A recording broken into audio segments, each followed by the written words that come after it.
Vascaíno do Cerrado. Fala galera vascaína, Thiago Fontes, canal Vascaíno do Cerrado, trazendo o vídeo do dia seguinte pra gente bater um papo, né, repercussão a respeito desse empate com gosto de derrota. Antes, vou pedir a moral, deixa o joinha, deixa o like, se inscreve no canal, que é importante para ele ser indicado no YouTube, ativa o sininho, comenta, compartilha, tudo que você puder fazer, mas não esquece de sentar o dedo no joinha, que isso ajuda, tá? E quem não gosta, no dislike, que ajuda também, beleza? Olha, eu vou trazer o Verratti. Ontem, quando terminou ali o empate e tal, no campo, entrevistaram o Verratti. E aí o Verratti vai falar algumas coisas aí que é interessante. Primeiro, Copa. Ele fala que Copas são difíceis. É isso aí.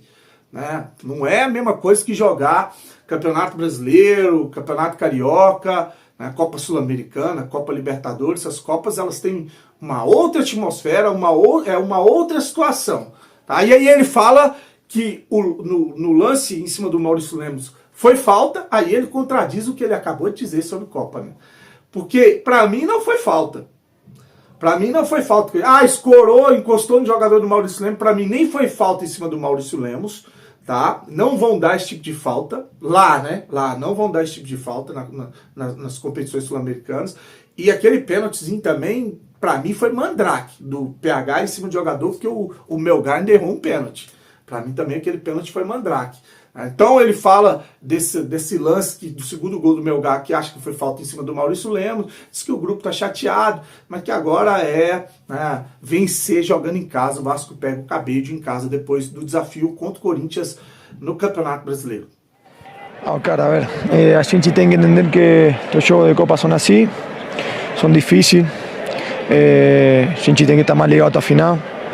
Acho que todo o grupo está muito chateado, porque teníamos resultado muy favorable para nós, con 2 goles de ventaja, mas eu acho que en el segundo gol dele hay falta a Mauricio, mas el juiz muy raro la actitud que tuvo en esa jugada, porque fue una falta muy clara, el VAR también no llamó a ele, mas acontece, son jogos de Copa, a gente agora tem que fazer valer 3 pontos em casa contra Porto Cabello, mas nós vamos com muita bronca, porque temos resultado muito favorável.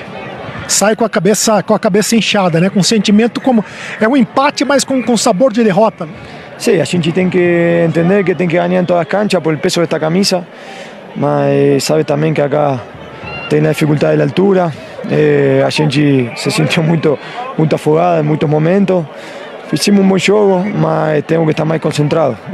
Acho que no podemos tomar esos 2 gols no final do jogo. Pero que tem que entender que la Copa es así. Se juega diferente a lo que se juega en el Brasileiro o en otras competiciones. Y a gente vai aprender, acho que vai aprender de lo que aconteceu hoje. E tem que fazer valer este ponto em casa agora. Obrigado, Verratti. Cara, se chegasse nos vascaínos antes de começar aí o Campeonato Brasileiro e a Copa Sul-Americana e falasse assim, olha, a gente vai vencer o Santos jogando em São Januário e empatar com o Melgar lá no Peru, isso aí vai ser o início da caminhada do Vasco nessas 2 competições. Eu tenho certeza que tem um monte de vascaíno que ia falar, olha, bacana, não é o melhor do cenário, seria as 2 vitórias, mas você ganhar em casa e empatar jogando na altitude contra um adversário que pouco perde jogando lá, nos últimos 30 jogos, uma derrota, e olha que a derrota do Melgar para o Cerro Porteño, né, que foi 1-0 o Cerro Porteño, foi um gol de pênalti, né, num contra-ataque, o Melgar atropelou o Cerro Porteño também, cara. Foi 67% de posse de bola, foram 18 escanteios, 10 escanteios, 18 finalizações, só deu o Melgar. E é o Cerro Porteño é o time que está na Libertadores. Então jogar lá é difícil. Então se me fala isso antes de acontecer o que aconteceu ontem, eu tenho certeza que vários vascaínos iam falar, pô, perfeito, a gente ganha do Cabede, que é o adversário mais fraco do elenco, em casa, 4 pontos, estamos ali, né, brigando pela classificação. Porque é o adversário direto do Vasco é justamente o Melgar, gente. São três times para 2 vagas. O Cabede, para mim, acho que não vai. 3 para 2 vagas. Você vai lá, empata com o Melgar e vence o Melgar em São Januário, você pontua 4 e o seu adversário direto 1 ponto. Você fica você e o Lanús. Então, assim, não é um mau resultado. O problema O problema é ver o time do Carille em campo, cara. E isso aí todo mundo sabia. Todo mundo sabia. Quando contrataram o Carille, eu falei, não espere jogos maravilhosos, não espere jogos vistosos, não espere time organizado. É um time que vai buscar um empate na cagada, que vai buscar uma vitória por 1-0, meio a 0. Ele mesmo falou isso, inclusive um time que tem tomado, um técnico que tem tomado muitos gols. Para a fama que ele tinha de técnico retranqueiro que não tomava gols, um técnico que tem tomado muitos gols. Então todo mundo sabia que o futebol do Carille, os times do Carille, é isso aí que a gente viu ontem, porque quando a gente fala assim, o Carille recuou o time, meu amigo, o Carille jogou daquela maneira do início ao fim. Se você pegar os números do jogo, 67% de bola para os caras, 16 escanteio, 20 finalizações, foi um bombardeio, cara. O Vasco chutou 3 vezes a gol no jogo. Os caras chutaram 20, o Vasco 3 vezes, eles lançaram a bola na área, chuveirinho, 66 vezes, tiveram quase 70% de posse de bola. O Vasco chutou 3 vezes, fez 3 gols, teve mais sorte que juízo. Mais sorte que juízo. Então assim, a gente sabia que o time do Carille era isso aí. Né? Agora, que traga pelo menos os resultados. Continuar nessa vibe de, o jogo é feio, a gente passa raiva, mas pelo menos tá pontuou fora, vai ganhar em casa, vai ganhar do Cabejo, né? Do Corinthians é um adversário muito difícil, mas perdeu ontem pro Huracan, mas a gente sabe que é difícil jogar contra o Corinthians lá, dá para buscar um resultado positivo. Agora, quem esperava outra coisa do Carille vive um universo paralelo. E achar que o Pedrinho vai mandar o Carille embora é outra conversa fiada, porque o Pedrinho não vai.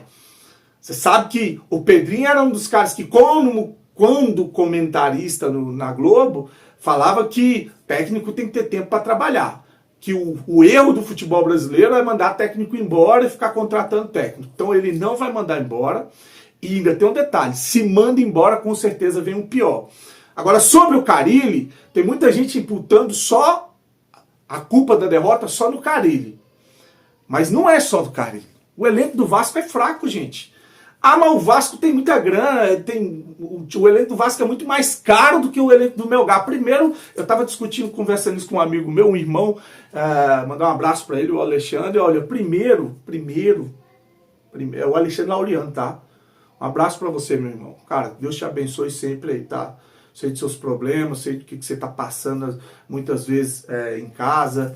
E as pessoas não sabem, ficam te julgando, tá? Então, cara, eu desejo o melhor para você sempre, tá? Mas, enfim, voltando aqui à situação do Carille, e pro seu pai também, um abraço pro seu pai, um cara que eu tenho um carinho enorme. Enfim, voltando pro Carille, o time do Vasco vale muito mais do que o time do Melgar. Quantas vezes a gente discutiu aqui que o time do Vasco, ele é superfaturado? O elenco do Vasco, até o Pedrinho falou, né, que pagam salário, pagaram dinheiro em contratação de jogadores que não eram para receber o que recebem ou ser comprado pelo valor que foram comprados. Então esse negócio de dizer que o time do Vasco é caro é só no papel, mas em campo o time do Vasco é horroroso. O Piton é fraco, o Piton é uma avenida. O Coutinho, beleza, fez 2 golaços. No meio de campo do Vasco não tem marcação, cara. Sobra para o Hugo Moura e sobra para o PH. Os dois é que tem que correr e se matar para marcar, porque não tem lateral, porque os zagueiros ficam batendo cabeça, porque o meio de campo do Vasco não tem um volante. Não tem um volante. Você falar assim, é um pitbull, é um volante de marcação, um jogador ali para... Pô, faltou um guinha azul nesse meio de campo do Vasco ali, para não deixar ninguém jogar mais. Faltou também maturidade, né? Para cavar uma falta, segurar a bola lá na frente, né? Fingir uma cãibra ali, fazer uma cera, arrastar o jogo. É do futebol, cara. Fazem isso com o Vasco o tempo todo. Então faltou até esse tipo de maturidade. A culpa não é só... Acho que o Carille é responsável pelo futebol apresentado. Horroroso. Horroroso futebol apresentado. Agora, a responsabilidade não é só do Carille, não. A responsabilidade você pode dividir ela com o Marcelo Santana, com o Pedrinho as contratações, porque o Garré é outro que também não está encaixando nesse time, só o Nuno Moreira, de todas as contratações, o Nuno Moreira e o Coutinho, que jogou bem ontem, né?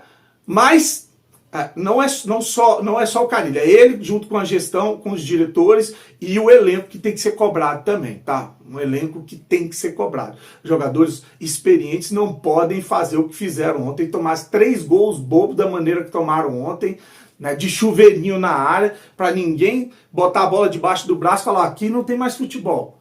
Então foi muito cabaço o time do Vasco ontem. Tá aí a minha opinião sobre a situação do Carille. O Carille não vai sair, tá? Ele falou ontem, depois do jogo, falou sobre essa situação dos jogadores estarem pedindo oxigênio, que eles não estavam dando conta de correr já no primeiro tempo, né? Que não é argumento, não é desculpa, mas que um ponto lá jogando lá contra o Melgar tem que ser comemorado. Tem que, aí, cara, isso é que deixa o torcedor puto. Tem que comemorar ponto se você perdeu a chance de vencer e praticamente se ganha do cabelo, você praticamente encaminha uma classificação. Então é essas paradas aí que deixa o torcedor revoltado. Vou deixar então o Fábio Carille. Mas é uma verdade, no intervalo muitos jogadores pedindo oxigênio, só da linha defensiva ali 3, né, menos o João pedindo. Outros jogadores do intervalo só aguentam mais 10, 15 minutos. E aí a gente começou a desfazer da bola e viemos para trás, não conseguimos sair, jogadores sentindo o câmbio ali. Não é desculpa isso. Então, em cima de tudo que aconteceu, das circunstâncias, a gente tem que comemorar esse ponto, mas eu sei que um pouquinho mais de atenção a gente poderia estar levando 3 pontos daqui. Então é isso, agora é o Corinthians no sábado, depois de amanhã, tá? O Corinthians tem que dar uma resposta para o torcedor. O Corinthians que foi eliminado na pré-Libertadores e começa a Sul-Americana tomando um sacode dentro de casa, com certeza vai vir com um gosto de gás para cima do Vasco. Vai jogar dessa maneira covarde? Porque se for jogar dessa maneira covarde, se não for sair para jogar, se não tiver culhão para jogar, que é o que falava lá o professor Luxemburgo, que vai estar inclusive na transmissão, que é ele que vai estar comentando lá na Amazon Prime, junto com o Galvão Bueno, se não tiver, né, a pica apontada para o céu, se não tiver culhão para jogar, se não for homem para encarar de igual para igual, de ir para cima, como eu vejo vários times pequenos ter coragem, né, de jogar futebol, se jogar dessa maneira covarde, recuada, faz um gol e retranca, toma um gol e não tem a capacidade de sair para jogar, aí esquece, cara. Não vai ganhar do Corinthians lá, nem empate, vai tomar uma porrada. Então tem que mudar a postura, dentro de campo. E com relação à marcação, à pegada, aí é um problema que o Carille vai ter que resolver, tá? Lateral, meio de campo, vai ter que achar agora só não tem jogador, né? O que tem são esses aí. Vai ter que achar uma solução dentro do elenco do Vasco pra gente não ser um time tão covarde e tão frouxo na marcação como é o time do Vasco, beleza? Olha, uma notícia que saiu sobre o jogo contra o Flamengo, que o Vasco queria levar para São Januário. O tenente-coronel do BEP, Eduardo Monteiro, vetou o clássico contra o Urubu em São Januário, tá? Então não vai ter jogo em São Januário entre Vasco e Flamengo, tá? Abre aspas, em São Januário esse jogo não vai acontecer, fecha aspas, é a falência do poder público, tá? Esse aí é um atestado de óbito da segurança pública do estado do Rio de Janeiro. Não consegue levar, só São Januário, tá? Todos os outros estados do Brasil têm jogos, menos São Januário, porque o poder público, ele assume a sua incapacidade de promover segurança numa praça de espetáculo de futebol. Tá? Então tá aí, não vamos ter o jogo em São Januário, não vai ter no Maracanã, porque o Vasco não quer ir para lá, e o jogo pode acontecer no Newton Santos ou fora do Rio de Janeiro. Leva para Conchichina, leva para dar uma logística pior possível para esse time aí, tá? Porque aí dão um estádio para os caras público, que agora ainda vão dar uma concessão para botar o name right no estádio público para eles ganharem dinheiro, né? Ajudam de toda maneira os caras, né? E só ferram o Vasco. Mas historicamente isso sempre aconteceu com o Vasco. É porque às vezes quem nasceu ontem tá vendo essa perseguição só hoje, mas isso aí de mídia, federação, isso aí sempre foi contra o Vasco. Sempre, sempre, sempre. Não tem nada de diferente, né? Falar em mídia, federação, um prefeito aí, tal de Quaquá, prefeito do Maringá, no Rio de Janeiro, diz que tem um fundo da prefeitura de 2 bilhões, que é royalty de petróleo, e que ele está interessado em comprar a SAF do Vasco. Vai dormir, prefeito. Vai dormir. Vai trabalhar. Aí todo mundo sabe que fundo de prefeitura é para investir em educação, em segurança, em saneamento básico, tá? Investir na cidade. Tá? Vai achar um trabalho para você fazer que está precisando, tá? Vai tapar buraco, vai construir escola, hospital, e para de querer ficar fazendo mídia com o Vasco da Gama, beleza? Você já fez seu cadastro na Inplay? A Inplay é parceira do canal Vascaíno Cerrado, é um fantasy game, tá? É um jogo de estatística. Você vai acertar a estatística. Se você for bom disso, você vai ganhar um dinheiro sem gastar R$1. O link tá aqui, ó, primeiro comentário fixado, clicou, vai abrir a janelinha para você, vai abrir para você baixar o aplicativo do seu celular, você vai procurar lá o escudo Vascaíno Cerrado e vai se inscrever no meu canal lá na Inplay, dá essa moral, é a força que eu peço aqui para vocês, tá? E aí, cara, você vai ganhar 1.000 moedas por ter baixado o aplicativo e poder pegar 250 moedas por dia para poder brincar dentro dos aplicativos. Escolhe um jogo, eles pagam lá 50, 80, 100, 200 reais. Né? Tem a segunda rodada do Campeonato Brasileiro, tá? A primeira rodada foi um desastre, né? Porque teve muito empate e eu coloquei só um empate. Até a segunda rodada do Campeonato Brasileiro, aqui eles estão cobrando 1.000 moedas para participar dessa segunda rodada do Campeonato Brasileiro, aí é só para quem já entrou e já acumulou uma moedinha, aí dá para entrar nesse aí. Mas tem outras opções lá também, tá? Essa segunda rodada do Campeonato Brasileiro eu vou tentar de novo, que ela paga R$1.000, tá? Para dividir entre primeiro, segundo e terceiro colocado. E ali você tem que acertar quem vai ganhar, quem acertar mais, quem vai ganhar, quem vai perder. Aí no final da rodada você ganha uma grana sem gastar R$1. Ah, mas como assim? Eu não botei R$1. Não, não botou R$1, ganhou a moeda. Ah, mas as minhas moedas acabaram. Aí você fica assistindo o vídeo lá dentro e vai ganhando moeda, você não precisa botar dinheiro, tá bom? Então, vai lá na Inplay, se cadastra e segue o Vascaíno Cerrado. Tô metendo o pé, um dia abençoado, fique com Deus e saudações vascaínas. Curte o canal, tá? Deixa o joinha.